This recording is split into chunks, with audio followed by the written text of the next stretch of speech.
তাইলে পানি চোখ দিয়ে কেন ঝরে? এটা হইল আনন্দ অশ্রু। একজন আরেকজনকে আতর বিলাইতে শুরু করেছেন, আরেকজনকে জড়াইয়া ধরতে শুরু করেছেন, আরেকজন চোখের পানি সারতেছে আর বলতেছে আহা আজকে কত খুশির দিন, দিন ইসলামকে আল্লাহ পাক অল কমপ্লিট করে দিয়েছেন। কিন্তু এই দিনের জন্য আমির হামজাকে টুকরা টুকরা হইতে হয়েছে। অস্ত্র চোখের পানি কেন সারতেছেন?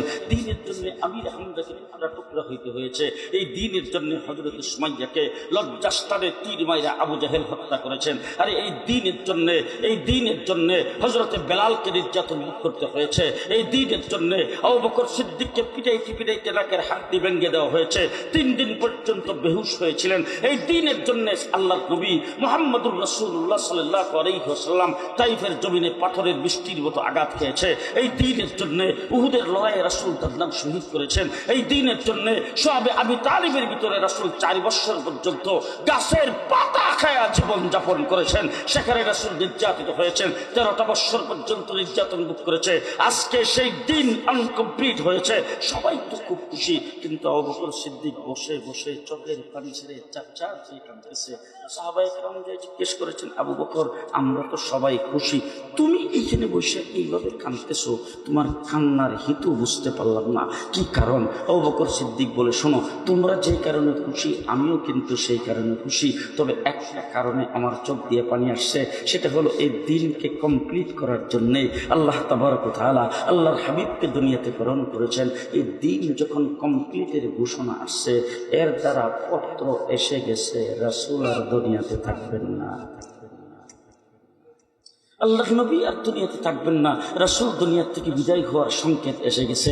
যখন এই কথা সাহাবায়ে কেরাম শুনছেন, সমস্ত সাহাবী কান্নার ঘুম পড়ে গেছে। গোটা আরাফার ময়দানে কাঁদতে যখন শুরু করেছেন, রাসূল সকলকে থামাইয়া দিয়ে বলছেন, থামো থামো, নবী দুনিয়া থেকে চলে গেছে, তার শরীয়ত চলে গেছে, তার কিতাব চলে গেছে, তার দ্বীন চলে গেছে, তার হুকুম আহকাম, তার তরিকা চলে গেছে। আমি দুনিয়া থেকে চলে যাব, আমার দ্বীন কিয়ামত পর্যন্ত থাকবে, সামান্য পরিবর্তন হবে না।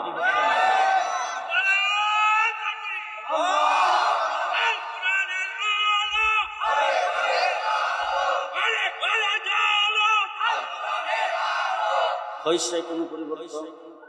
হয়েছে কোনো পরিবর্তন? খুব ভালো করে বুঝেন, অতীতে নবী দুনিয়ার থেকে চলে গেছেন, নবী তার কোনো প্রতিনিধি নিয়োগ করে যান নাই। অতীতে নবী দুনিয়ার থেকে চলে গেছেন, নবী কোনো খলিফা নিয়োগ করে যান নাই। আল্লাহর হাবিব বলেছেন, শোনো উম্মতেরা, আমি দুনিয়ার থেকে চলে যাচ্ছি। অতীতে নবী চলে গেছে, পরবর্তীতে নবী আসবে, এই জন্য নবী উম্মতের কোনো চিন্তা করে নাই, পরবর্তীতে উম্মতের কি হালাত হবে সেটা চিন্তা করে নাই। আমি যখন দুনিয়ার থেকে চলে যাব, কিয়ামত পর্যন্ত আর কোনো নবী আসবে না। এই জন্য আমি তোমাদের জন্য খলিফা নিয়োগ করে গেলাম। আলাইকুম বিসুন্নতি ওয়া সুন্নাতিল খুলাফাইর রাশিদিন ওয়াল মাহদিয়িন। শুনে রাখো, আমার 23 বছরে ইসলামের জন্য, দ্বীনের জন্য যে সমস্ত সিদ্ধান্ত আমি পরিষ্কার ভাষায় ঘোষণা করে গেছি, সেইগুলি উম্মতের জন্য মানতে হবে। কোরআন এবং হাদিসের আলোকে আমার খুলাফায়ে রাশিদিন উম্মতের জন্য যে সমস্ত সিদ্ধান্ত দেবে, সেইগুলিও উম্মতকে মানতে হবে। আমারটা মানা যেরকম, খুলাফায়ে রাশিদিনেরটা মানাও সেরকম। আমারটা মানলে যেই সওয়াব, খুলাফায়ে রাশিদিনেরটা মানলেও সেই সওয়াব। নবী চলে গেছেন, নবীর কোনো নায়ক ঠিক করে যান নাই, তার কোনো প্রতিনিধি ঠিক করে যান নাই। আমি আজকে দুনিয়া থেকে চলে যাব, জেনে রাখো আমার নায়ক ঘোষণা করে গেলাম, ইন্নাল উলামা ওয়ারাসাতুল আম্বিয়া। কিয়ামত পর্যন্ত উলামায়ে কেরাম থাকবে, দ্বীনের যে কোনো বিষয় আসবে সব কিছুতে আপোষ হবে, দ্বীনের বিষয়ে কেউ আপোষ করবে না। আমার নবী দুনিয়া থেকে চলে যাওয়ার পরে সর্বপ্রথম উম্মতের দায়িত্ব গ্রহণ করেছেন হযরত আবু বকর সিদ্দিক। একদম ঠান্ডা না। হাদিসে পাকে রাসূল বলেছেন, আরহামু উম্মতি বি উম্মতি আবু বকর। উম্মতের সবচাইতে বড় রহমদিল হযরত আবু বকর সিদ্দিক। একদম ঠান্ডা নেই। আপনাদের এলাকায় এরকম ঠান্ডা মানুষ আছে কিনা আমার জানা নাই। যদি থাকে তাহলে ঠান্ডা যদি সেতে ঠান্ডা মানুষ যদি সেতে, তাইলে এতদিন পর্যন্ত যে ঠান্ডা ছিল হিটার কাজাটা শুদ্ধ আদায় করে যায়। হযরত আবু বকর সিদ্দিক একটা মাটির উপর দিয়ে হাইটে যাচ্ছেন, কয়েকজন ইহুদি এক জায়গায় গুল হয়ে বসে আছেন। বসে যখন আবু বকর সিদ্দিককে দূর থেকে দেখছেন, দেখা মাত্রই ওই সময় আয়াত নাজিল হয়েছে, মান যাল্লাযী ইউরিদুল্লাহ কারদান হাসানা। আল্লাহ পাক বলছেন মুসলমানদেরকে ডাক দিয়া, ইমানদারদেরকে ডাক দিয়া, আমি তোমাদের কাছে কর্জ চাই। তা আল্লাহ পাক কর্জ চাইছেন, এই কথাটা তাদের কানে পড়ছে। তারা এখানে বসে আবু বকর সিদ্দিককে শোনায় শোনায় বলতেছে, মুসলমানের আল্লাহ যে অনেক গরিব হয়ে গেছে, এখন মুসলমানদের কাছে কর্জ চাই। এই কথাটা যে মাত্র শুনছে, কথা যে কইছিল, আবু বকর একটা থাপ্পড় দিছে, 10 হাত দূরে যায়।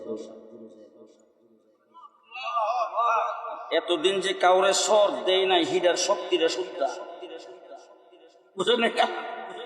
এক সরে হ্যাঁ যখন যায় এরকম বিয়ে করতেছে, আর বাকি যে কাছে ছিল দিছে উত্তর। আবু বকর সিদ্দিক কিছুক্ষণ দাঁড়ায় বসে দেখে যখন উঠে না, আবু বকর সিদ্দিক এই জায়গার থেকে চলে গেছে। আস্তে করে উঠতে আল্লাহর নবীর দরবার যায়। কি হয়েছে? বলে হুজুর আপনার আবু বকর দেখেন আমার কি সর দিছে, একবারে 5 আঙ্গুলের জু করতে গেছে হুজুর, আমার গাল চাপা লাল হয়ে গেছে হুজুর। এরকম ভাবে সর মারছে, 10 হাত দূরে যায় বইরা উঠতেই পারি নাই হুজুর, আধা ঘন্টা। আল্লাহর নবী ডাক দিয়া, তুমি বোধ হয় কোনো জায়গায় ভুল করতেছো, আমার আবু বকর এরকম সর দেওয়ার মানুষ না, তুমি কি আবু বকরের চিনো? এটা আবু বকর না উমর। এই কাম উমরের দ্বারা সম্ভব, আবু বকরের দ্বারা এই কাম তো উমর করতে পারে, আবু বকর তো এই কাম করতে পারে না। তুমি এটা কি কর, তুমি ছিল নাকি আবু বকর রে? এবার ডাক দেখো হুজুর আবু বকরের বাড়ি আর আমার বাড়ি কাছে, বেশি দূরে না, খুব ভালো করেছি। এরকম কথা হইতেছে, এমন সময় আবু বকর সিদ্দিক আল্লাহ নবী আবু বকর ডাক দেখো, আবু বকর এই কাম নাকি আপনি করছেন? হুজুর ওই সময় তো পড়ছি, যেভাবে পড়ছিল যদি সাথে সাথে দাঁড়াইতো তাহলে তো আরেকটা লাগাইতাম। ওই সময় যেহেতু সে উড়ে নাই, এই জন্য আমি আর আরেকটা দিতে পারি নাই। এখন যেহেতু আপনার সামনে আসছে, আপনার অনুমতি ছাড়া তো পারা যাবে না, অনুমতি দেন আরেকটা লাগাই এলো, তারপরে কমো। ঠান্ডা মিয়া, ঠান্ডা মিয়া, বুঝেন নাই কারবা? আমাদের দেশের আলেম ওলামায়ে কেরাম যারা আছে, আমরা কিন্তু খুব ঠান্ডা, ঠান্ডা না? আমরা মসজিদে থাকি, মসজিদের হুজুরের মধ্যে থাকি, তারপর আমরা মাদ্রাসায় থাকি, আমরা দপ্তরে থাকি, আমরা হুজুরের মধ্যে খানকার হুজুরের ভিতরে থাকি। আমাদের চতুর্দিক দিয়ে হাদিয়া তোফা আইতেই থাকে, কারণ মানুষের গাছের প্রথম ফলটা ফাটলে কারে খাওয়া? চেয়ারম্যান। আজ পর্যন্ত এলাকার কোনো মায়া লোকে মান্যত করছে যে গাছের ফলটা প্রথম ফাটলে মাস্টার দেখাও না? চেয়ারম্যান রেখা হবে এরকম মান্যত কেউ করছে? আর গাছের লাউডা পর্যন্ত প্রথম ধরলে সর্বপ্রথম লাউডা মসজিদের ইমাম সাহেবের দিন। কথা কয় না? ভালো বাজার যদি বাসায় হয় তাইলে বাজারটার দিক কেউ ডাক দিয়ে ভালো বাজার যখন করছেন, বড় মাছটা যখন বাজার থেকে আনছেন, দুপুরের সময় ইমাম সাহেবের। আজ পর্যন্ত কোন মহিলা কইছে যে চেয়ারম্যান সাহেব কইয়ে দেন, মেম্বার এমপি রে, তাহলে সর্বপ্রথম জিনিসটা ভালো জিনিসটা কিন্তু আমাদেরই খাওয়ায়। হ্যাঁ, আমরা কি খানা পিনা বাবা? হ্যাঁ, আরে মানুষ যে আদর যত্ন করে আমাদের খাওয়ায়, এদেশের প্রেসিডেন্টও মানুষে আদর যত্ন করে খাওয়ায় না, ঠিক কিনা বলেন?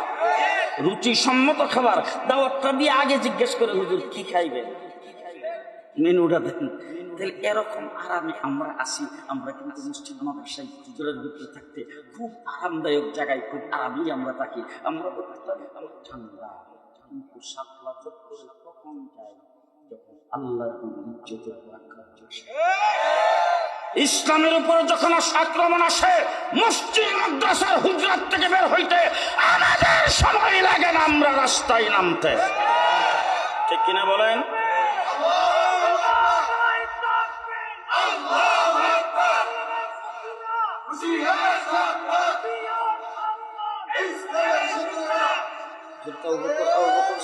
ঠান্ডা আবু বকর সিদ্দিক ঠান্ডা মিয়া আল্লাহ নবী দুনিয়া থেকে চলে যাওয়ার পরে সর্বপ্রথম উম্মতের দায়িত্ব গ্রহণ করেছেন হযরত আবু বকর সিদ্দিক। এরপরে কিছু লোকজন যাকাতকে অস্বীকার করেছেন, মুসাইলামাতুল কাজ্জাব নবুয়তের দাবি করেছেন। হযরত আবু বকর সিদ্দিক তাদের বিরুদ্ধে যুদ্ধ ঘোষণা করেছেন আর বলছেন, আয়ানকুসুদ্দিন ওয়া আনা হাইয়ুন, আমি জিন্দা থাকতে দ্বীনের সামান্য ক্ষতি হবে। আবু বকর সিদ্দিক বরদাস্ত করবে না। আজকে পরিষ্কার ভাষায় বলে যাচ্ছি, আল্লাহ মাহমুদ শফি দুনিয়াতে নাই, অন্তর্বর্তীকালীন সরকার ক্ষমতায় আছে, নির্বাচিত সরকার ক্ষমতায় যাবে। ইসলামের বিরুদ্ধে তো শব্দ করবেন, আমরা জিন্দা থাকতে কাউকে ছেড়ে দেব না।